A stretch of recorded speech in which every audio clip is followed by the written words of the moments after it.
Good morning. It is Monday morning, the 4th of May, 2020. Today I want to show you how to add interactivity to your slide presentation.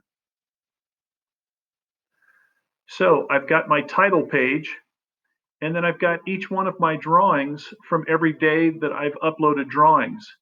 Remember that the newest one goes in front. So you can see this is April 29th. I still have a couple of slides to add to this because we're on May 4th. And I did do one today, so I need to take those pictures and add them, and I'll show you how to do that in a couple of minutes. What I want to do first, though, is I want to show you how to add interactive buttons and why you want interactive buttons on your slide presentations. So I'm going to click on my title slide. I'm going to go right here to these shapes. I'm going to look at simple shapes, and I want this triangle right here. And I'm going to draw a triangle over here in the lower right corner. And then I'm going to grab it by this little handlebar at the top up here and rotate it around. If you hold the shift key down, it should rotate in 90-degree angles. So what that looks like, or what you should think about it, is a forward button. So I'm going to click on this triangle that's pointed to the right, and I'm going to go up here to Insert Link. So I'm going to click on Slides in this presentation and just simply put Next Slide and Apply. Now here's the easy part of this. I'm going to copy this, which is also going to copy the HTML link or the hyperlink by holding the Control key down and tapping the letter C. If you're on a Macintosh computer, it would be Command C. That stands for copy. Then I'm going to go to my next slide, and I'm going to paste it by doing Control V. And I'm going to do that for each additional slide.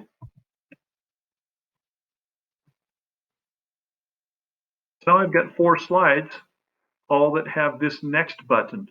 They don't work unless you're presenting. But before I do that, I'm going to add another one of these by copying and pasting.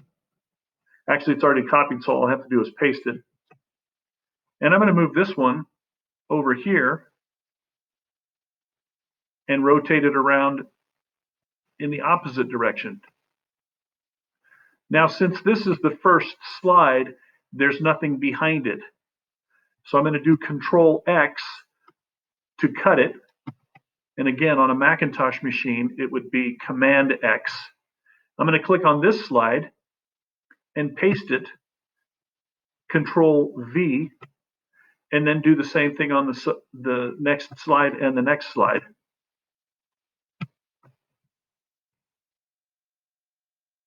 So here's how this is going to work. I'm going to present this. And now these forward and back arrows are not working. Oh, back arrow. I forgot to change this. This one should say, let's start up here. Sorry, little mistake there. Click on this one. And instead of next slide,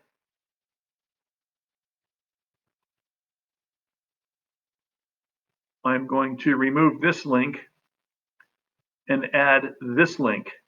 Slide in this presentation, previous slide, and apply.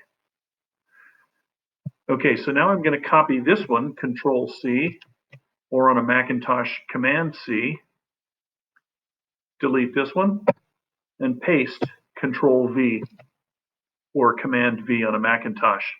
And same thing on this slide. Delete that one, Control V or Command V, and now it should work. So when I present it, let me go to my first slide here. When I present it, this button is going to go forward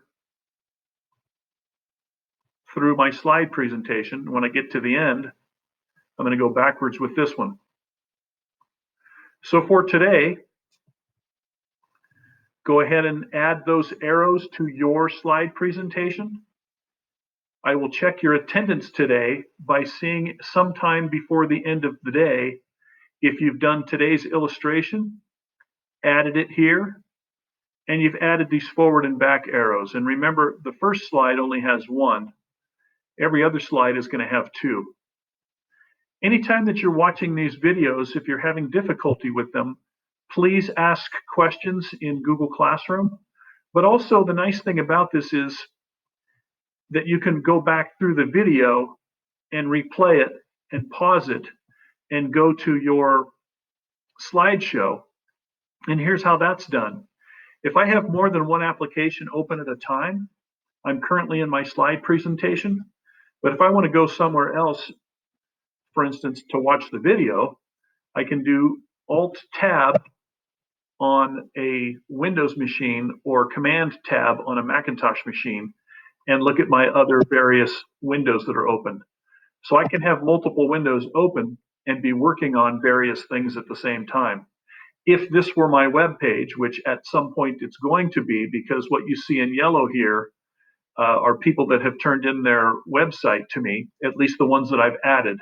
I'm going to be looking and making sure that the rest of them are added today, but this will be a web page so that everyone else can look at everyone's websites and slideshows.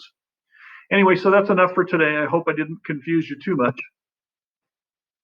Let me get back to my slides.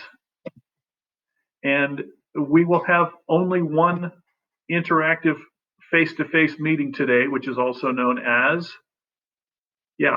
synchronous. We're going to have one of those on Friday. Everything else is going to be done on Google Classroom. So continue to look at Google Classroom for these presentations.